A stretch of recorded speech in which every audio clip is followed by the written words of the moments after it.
You guys know I'm a huge fan of consuming algae. Spirulina and chlorella are staples in my diet and have been for a long time for a variety of reasons that we've talked about in other videos. But how does Klamath Lake blue-green algae, also known as AFA blue-green algae, stack up to these? And what is that anyways? So this is a freshwater microalgae phytoplankton. It's been harvested from Klamath Lake since going back to the 70s, and it's been popularized under the brand of E3 Live. And so generally, you can get it in capsules now, but the dose is pretty low in that way. The way most people have consumed it is that it comes in, you buy it from the health food store in a bottle, it comes frozen, and you will put it out to defrost for like 15 minutes, so a little bit becomes liquid, you pour that off, and you put the rest back in the freezer, because unfrozen, the shelf life becomes extremely short. And it's very mineral rich. So it has iron, zinc, selenium, magnesium. You got the carotenoids in there. You have beta carotene, lycopene, lutein. And you also have, of course, great levels of chlorophyll and phycocyanin. Chlorophyll, everybody knows what that is, right? That's the green pigment. That's the sunlight energy, effectively. Now, phycocyanin, you probably don't know. You may have heard about it if you've seen me talk about spirulina in some other videos. Phycocyanin is the extraordinary blue pigment that supports stem cell production in your bone marrow. If you think about where we get blue in foods, there's not a lot of them, which is why I always get excited about any blue food source. That's why, one of the reasons I love blue butterfly. It's one of the reasons I love blueberries.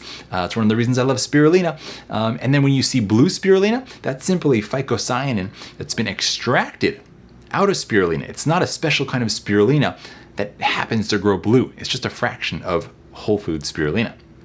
Now, when we look at phycocyanin levels, spirulina is generally going to be about 7%, depending on, it varies a little bit depending on the strain of spirulina. But then when you look at Klamath Lake blue-green algae, this is 15%, so more than double the levels, which is pretty awesome. So then when we look at chlorophyll, this is similarly very impressive in the blue-green algae. So let's say you have a 10-gram serving, right? And you have 10 grams of blue-green algae, then you're going to get 300 milligrams of chlorophyll compared to 120 milligrams that you would be getting in spirulina. You've also got more vitamin C than spirulina, 5 times the levels of vitamin C. But I will say there, some people hype these things up. Yes, spirulina doesn't have much vitamin C. Neither does Klamath Lake blue-green algae. It does have 5 times the amount, so it's a comparison point. However, I don't know about you, I don't turn to spirulina for my vitamin C. I take liposomal vitamin C, I have grapefruit, I have lemon, lime, things like this. Plenty of ways to get vitamin C. I don't make my favorite algae decision based upon vitamin C content. One thing that is interesting here, as compared to chlorella and spirulina, is that this is a wild-grown food. It is not protected, it's not fenced off, it's not grown in a pool, it's not grown in a bioreactor. It is out there in the wild going through the survival of the fittest. So that is something that's always very attractive to me from a genetic and epigenetic perspective, that this is something that has the genetic robustness to be able to thrive in competition with everything out there that it finds in nature. And this is also a complete protein, about 60% protein by weight, coming in just under spirulina and right about the same range as chlorella. Now, one really wild thing here, and this is a crossover between the world of algae and the world of chocolate. And you may have heard me talk about this before with cacao, that cacao contains a compound called PEA, phenethylamine. This is known as the love bliss chemical because it's what is secreted naturally in your body when you're in love. Found in cacao. No surprises there. Chocolate is the #1 Valentine's Day food in the history of Valentine's Day. But we also find this in blue-green algae. So there's a romantic side to that as well. So maybe have a shot of blue-green algae alongside your bar of love chocolate for your next date night with your partner. Now, the one other thing to note that's really interesting about PEA, found in both chocolate and in blue-green algae, specifically the Klamath Lake AFA blue-green algae, is that this is an appetite inhibitor as well. So if you have challenges with appetite control or you're working on your weight loss journey, it can be helpful from that perspective too. This does have some amount of DHA as well. This is a long chain omega-3 as opposed to the short chain that you generally find in plant foods.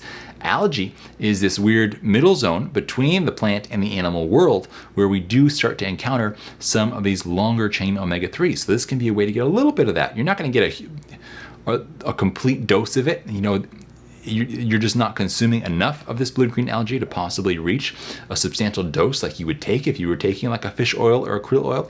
But it is still cool to note that it is in there.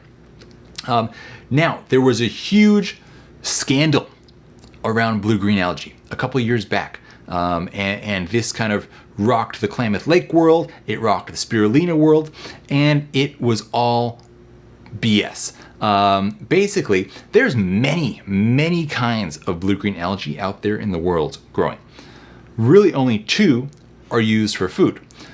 Somebody took a test of a different kind of blue-green algae, not used for food, and said that, okay, this we found has something in it called BMAAs, B-methylaminoalanine. And BMAAs can long-term have really negative effects on brain health. And so for that reason, watch out everybody, don't have blue-green algae. Watch out with your spirulina, watch out with your Klamath Lake AFA blue-green algae. I get annoyed when things like this happen because I think you can see where this is going. That is not the case with all blue-green algae at all. In fact, neither spirulina nor Klamath Lake blue-green algae contain BMAAs. It's an absolute non-issue that caused a lot of stress for a lot of people, both from a consumer standpoint and from a business standpoint.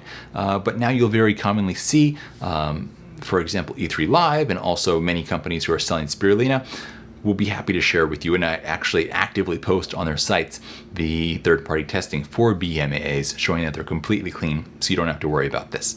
So do I prefer Klamath Lake AFA blue-green algae to spirulina or chlorella? I don't, because as I kind of alluded to, the lack of practicality for me. To get it in the proper dosage, you have to do the frozen and the defrost, and that, I've been through many bottles of this over the years for sure, but it's not my go-to daily because of that extra annoyance and challenge with it. That it's, so much easier whether you have maybe a fresh spirulina accessible to you that you just take a big spoonful of, or whether you have powder of spirulina or of chlorella that you can again just scoop out. To me, that's a lot easier. The ultimate thing when you're, putting together your health program, you have to look at what's going to be practical for you and what you're going to do on a daily basis. You can have all the best superfoods and super herbs and supplements on your shelf, but if they're not practical to the extent that you can fit them easily into your life on a daily or semi-daily, something like that basis, depending on what it is, it's not going to do you any good. You have to think about, as you're putting together your health strategies, what will be practical for you. And that does evolve over time. Maybe something that currently you find totally impractical, but you can start focusing on some other easier things first.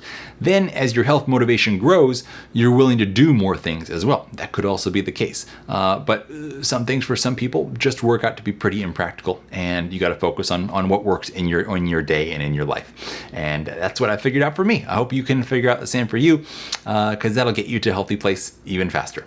If you guys have enjoyed this video, if you've learned one new interesting thing today, do me a favor, please go down below and leave us a like and subscribe to our channel while you're down there. We would love to have you along with us for this adventure as we share all this exciting, fun information with you that can just give you the power to take your health destiny into your own hands. Thanks for joining me again today, guys. Hope you have a wonderful day and look forward to seeing you all again soon.